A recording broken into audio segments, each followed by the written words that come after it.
Well, I wasn't really going to make this video, but the instability of the world just keeps kicking me in the gut. Or maybe I just need a reason to procrastinate. You decide. I was trying to keep track of everything what's happening between Russia, Ukraine, and the US in the last 10 years. And since Donald Trump was elected, it looks like there's another twist ahead. And I have something to say about that.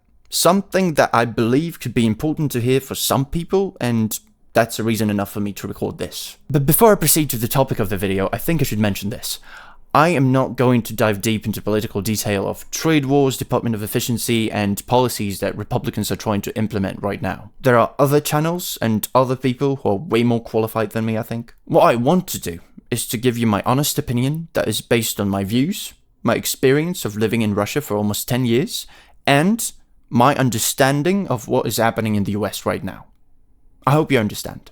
Alright, we're done with that. Let's start with Russia.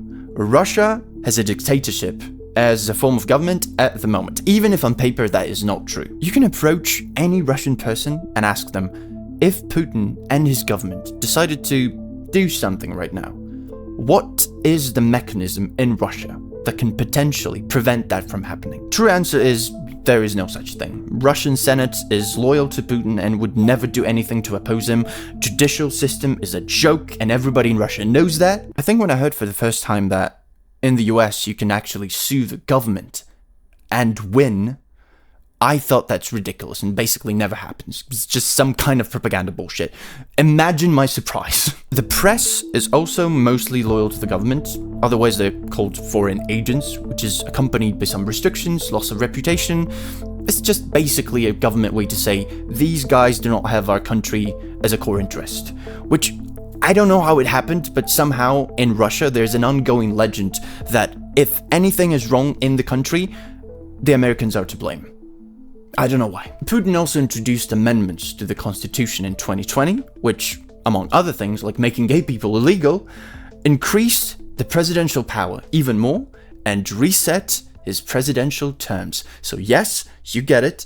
As of April 2025, Russian government can literally do whatever they want. Now, how that happened is very interesting, because obviously it didn't happen overnight, and surprisingly, there are reasons for that. In the 90s, when Soviet Union had collapsed, Russia was weak. No money, even less than now, increased criminal activity, and no concept of the future. This is how most people felt back then. Of course, in a situation like that, people generally want a strong leader who will show the rest of the world that Russia is strong, Russia is to be respected, someone who will make Russia great again. Do I even have to go on with the video? This is where Putin takes the stage. He was saying exactly what people wanted to hear, and slowly for 20 years, he was building for himself a loyal audience, people who will agree with him automatically every time and alienate the rest of Russia, making them look like they are wrong about essentially everything, like they are the problem. At the moment of recording, having a different opinion from what the government dictates, in most cases, is illegal, and in some cases can lead to real jail time. But I want to dwell upon this a little bit more. Russian government does not have to tell the truth, does not have to provide any evidence when they state things. Their loyal audience will agree and approve anyways, so why bother? They don't need to change my mind, they don't need to worry about ratings, they're fine. And the people who disagree with them had frequent rallies or riots about major things that happened in Russia, big ones. And after those riots and rallies, people getting fired, expelled from universities, arrested, so a lot of trouble with minimal to no benefit. After a certain amount of attempts without any visible change, people lose faith. Not in the cause, but just in the fact that it's possible to change something. And I think there is no better timing to look at the US from this perspective. But before I proceed, again, two things. Thing number one, some clever viewers already got my point.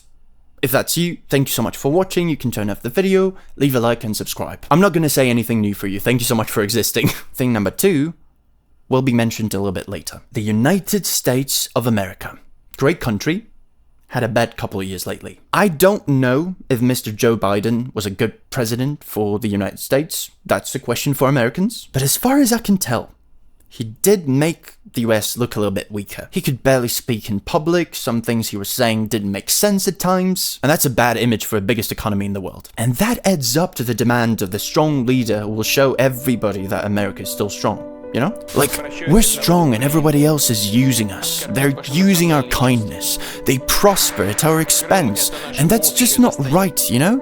We need to be a little bit more tough. Of course they wouldn't like that, but we need to stand up for ourselves. Liberals, Canadians, Europeans, they all hate us, but not because we're wrong, but because we're better. And they just don't want to admit it, because if they do, they'll lose.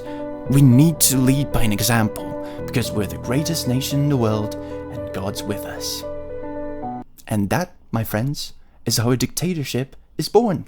Now, I need to come back to that thing number 2. When I'm talking about the United States, it's important for me to remember that I'm not a citizen of this country. My knowledge might not be full, and my understanding can be partial.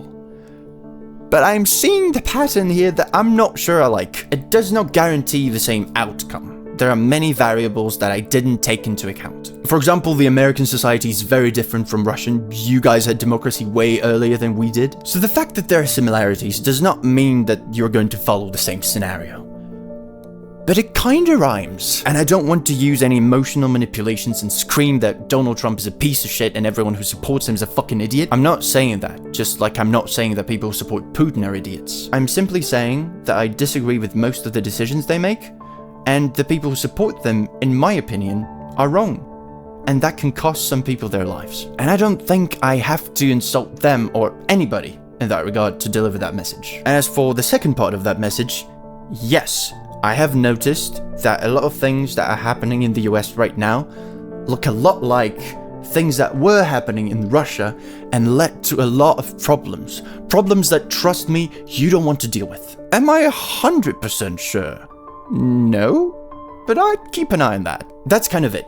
Again, this is not a political channel, so I don't anticipate a lot of videos like this in the future, but I really needed to say this. Please tell me in the comments if you think I'm right or wrong. But before I leave, if you want to get a general idea of what Russia is all about right now for people who still live there, but don't support the government, there is this great song. You can read a translation of it. It's called «Всё как у людей», or Everything as It Should Be, by a Russian rapper and singer-songwriter Noise MC. Great song, captures the spirit of people who are divided and broken.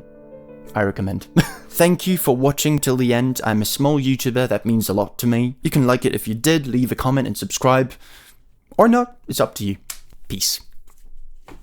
Нам всем кажется, что если, ну скажу, и мне иногда так кажется, что если навести твердый порядок жесткой рукой, то всем нам станет жить лучше, комфортнее и безопаснее. На самом деле, эта комфортность очень быстро пройдет, потому что эта жесткая рука начнет нас очень быстро душить.